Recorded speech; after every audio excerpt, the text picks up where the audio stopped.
यानंतर आपण थेट जाणार आहोत फलटणला, कारण फलटणमध्ये विविध विकास कामांचं भूमिपूजन आज मुख्यमंत्र्यांच्या हस्ते होत आहे आणि या कार्यक्रमांसाठी मुख्यमंत्री कार्यक्रमस्थळी दाखल झाले। या फलटणच्या मातीमध्ये आपण आलात, आपणा सर्वांचं स्वागत आहे। लाडक्या बहिणी,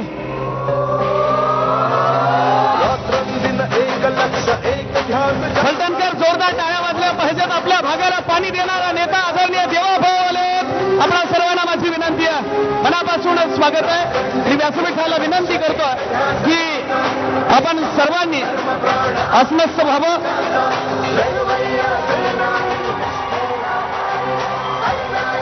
आपल्या सर्वांचे आमदार सचिन पाटील आले, जरा टाळ्या झाल्या पाहिजे, टाळ्या। मी व्यासपीठाला विनंती करतो।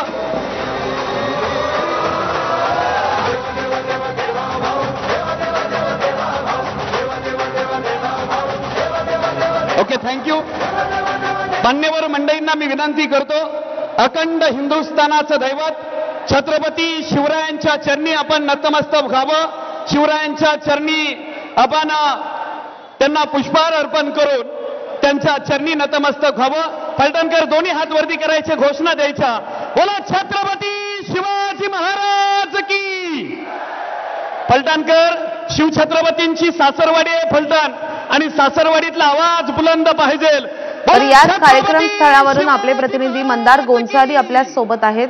मंदार, डॉक्टर महिलेसंदर्भात जी काही घडामोड झालेली आणि त्यानंतर जे काही आरोप होत आहेत त्या पार्श्वभूमीवर मुख्यमंत्री देवेंद्र फडणवीसांचा हा दौरा अतिशय महत्त्वाचा आहे आणि मुख्यमंत्री नेमकं काय बोलणार आहे याकडेच लक्ष असणार आहे। माधवी, खरं तर देवेंद्र फडणवीस यांचा माढा लोकसभा मतदारसंघातील दौरा रद्द करण्यात आलेला होता, मात्र फलटणमध्ये त्या डॉक्टर महिलेच्या आत्महत्येचं प्रकरण समोर आलं आणि इतर कार्यक्रम जरी रद्द करण्यात आले तरी फलटणचा कार्यक्रम घ्यायचं त्यांनी ठरवलं।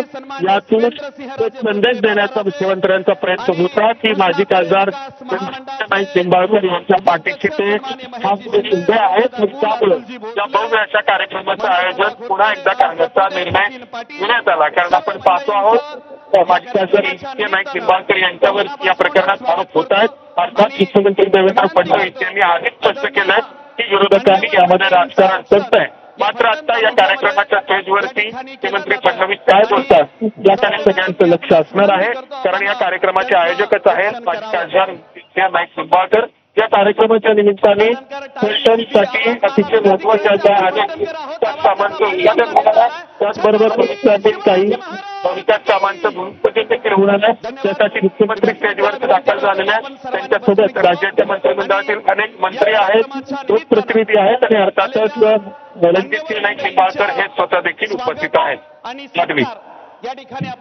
अर्थात हा कार्यक्रम महत्त्वाचा असणार आहे। आपण बघतोय सगळे सत्ताधारी, महत्त्वाचे मंत्री, पालकमंत्री आणि त्यासोबतच माजी खासदार आणि स्वतः मुख्यमंत्री या कार्यक्रमाला उपस्थित आहेत। या कार्यक्रमामध्ये मुख्यमंत्री या घटनेचा उल्लेख करतायत का, त्या संदर्भात ते काही बोलतात का, हे पाहणं अतिशय महत्त्वाचं असणार आहे। आणि सगळ्यात महत्त्वाचं म्हणजे रणजितसिंह नाईक निंबाळकरांच्या दिशेनं जे काही टीकेचे बाण सोडले जातात, ज्या प्रकारे त्यांच्यावर टीका होती या सगळ्या प्रकरणी, त्या संदर्भात मुख्यमंत्री काही बोलणार का हे पाहणं अतिशय महत्त्वाचं असणार आहे। जसं मंदार तुम्ही उल्लेख केला त्याप्रमाणे माढ्यामधले कार्यक्रम मुख्यमंत्र्यांनी रद्द केलेले आहेत, मात्र फलटणमध्ये ते आलेले आहेत। या संदर्भात अधिक बोललं पाहिजे मंदार, काय संदेश देण्याचा प्रयत्न मुख्यमंत्री करतायत या कार्यक्रमाला उपस्थिती लावून? मुख्यमंत्री हाच संदेश देण्याचा प्रयत्न करतायत या प्रकरणामध्ये रणजितसिंह नाईक निंबाळकर यांच्यावरती विरोधकांकडून जे आरोप होत आहेत ते चुकीचे आहेत आणि मुख्यमंत्री रणजितसिंह नाईक निंबाळकर यांच्या पाठीशी आहेत। या प्रकरणामध्ये रणजितसिंह नाईक निंबाळकर यांनी धनावं केलेलं आहे की ज्यांचा या प्रकरणाचा काही संबंध नाही, तो एका अर्थाने मुख्यमंत्री त्यांच्या सुरतीतून दाखवून देण्याचा प्रयत्न करतायत, कारण या कार्यक्रमाचे आयोजक रणजित नाईक निंबाळकर आहेत आणि हा कार्यक्रम जर रद्द करण्यात आला असता तर एक वेगळ्या प्रकारची चर्चा कधी असती, एक वेगळ्या प्रकारचा संदेश गेला असता, विरोधकांना टीका करण्याची संधी मिळाली असती, मिळू नये यासाठी मुख्यमंत्र्यांनी फलटणमध्ये हा कार्यक्रम करायचं ठरवलं। इतर कार्यक्रम जरी रद्द झाले असले तरी या एका कार्यक्रमासाठी मुख्यमंत्री देवेंद्र फडणवीस हे फलटणमध्ये आलेले आहेत आणि हा पूर्वनियोजित कार्यक्रम या ठिकाणी होतो आहे। या कार्यक्रमाच्या स्टेजवर अर्थातच फलटणसाठी जी अतिशय महत्वाची विकास काम आहे, ज्यामध्ये मीरा कालव्याचं पाणी आहे, त्याचबरोबर अनेक प्रशासकीय इमारती आहेत, त्यांचं उद्घाटन आहे. या सगळ्या उद्घाटनांच्या बरोबरच अर्थात मुख्यमंत्री महिला डॉक्टरच्या आत्महत्या प्रकरणाबद्दल काय बोलतात हे देखील महत्वाचं असणार आहे. त्याला मुख्यमंत्री आपण सगळे जाणतो, गृहमंत्री देखील आहे, हे खातं देखील त्यांच्या स्वतःकडे आहे आणि या सगळ्या प्रकरणात पोलीस दलाबद्दल देखील अनेक प्रकारच्या चर्चा झालेल्या आहेत. पोलीस खात्याबद्दल देखील अनेक आरोप करण्यात आलेले आहेत. कारण जो आरोपी आहे, 2 आरोपी आहेत, त्यापैकी एक आरोपी हा स्वतः अधिकारी आहे, पोलीस निरीक्षक आहे. त्यामुळे या सगळ्या पार्श्वभूमीवरती मुख्यमंत्री देवेंद्र फडणवीस कार्यक्रमामध्ये काय बोलतात जेणेकरून त्यांच्याकडे सगळ्यांचं लक्ष असणार आहे. त्यातूनच पोलिसांच्या तपासाची दिशा देखील कोणती असू शकते हे आपण समजू शकतो.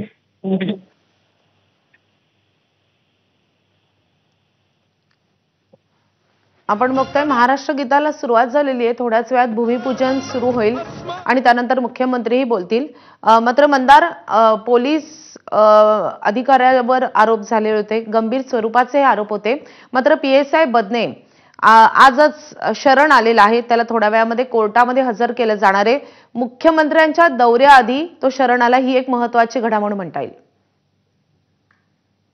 मध्ये येण्याच्या आधीच शरण आला ही पोलीस दलासाठी अतिशय काहीशी दिलासा देणारी बाब आहे. कारण तर या सगळ्या प्रकरणात पोलीस खात्यावरती अतिशय गंभीर आरोप होत आहेत आणि एक आरोप इतक्या गंभीर प्रकरणातला पोलिसांना सापडत नाही का अशी चर्चा कालपर्यंत होत होती, काल संध्याकाळपर्यंत. मात्र रात्री 10-10:30 वाजता हा गोपाळ बदने जाऊन पोलीस स्टेशनला हजर झाला. त्याला वैद्यकीय तपासणी त्यांनी करण्यात आली आणि आज थोड्या वेळामध्ये त्याला न्यायालयामध्ये देखील हजर करण्यात येईल. मात्र या प्रकरणातले अनेक अनुत्तरित प्रश्न आहेत अद्यापही जे पोलीस दलाला ज्यांची उत्तरं द्यायची आहेत. अनेक असे आरोप त्या महिला डॉक्टरनी केलेले आहेत, ज्यामध्ये इतरही अनेक पोलीस अधिकाऱ्यांची दावा आहेत. ज्या पोलीस अधिकाऱ्यांकडून त्या महिला अधिकाऱ्यांना त्रास झाला असं तिला देखील खुलासा पत्र लिहिलेलं होतं, त्यामध्ये नमूद करण्यात आलेलं होतं. अनेक अधिकाऱ्यांची नावं आहेत. त्याचबरोबर तिला आत्महत्येपर्यंत नेण्यासाठी कोणती अशी घटना ठरली, नक्की काय असं कळलं, हे सगळे जे काही तपशील आहेत ते पोलिसांच्या तपासातून बाहेर येणं अपेक्षित आहे.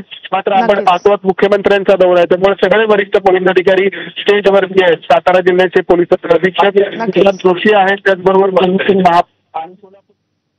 नक्कीच एसपींसह सगळे अधिकारी देखील स्टेजवर आहेत आणि आता या कार्यक्रमाला सुरुवात होते. मंदार, धन्यवाद या सगळ्या सविस्तर माहितीसाठी. उपस्थित असलेले सर्व सन्माननीय आजी माजी लोकप्रतिनिधी. तर मुख्यमंत्री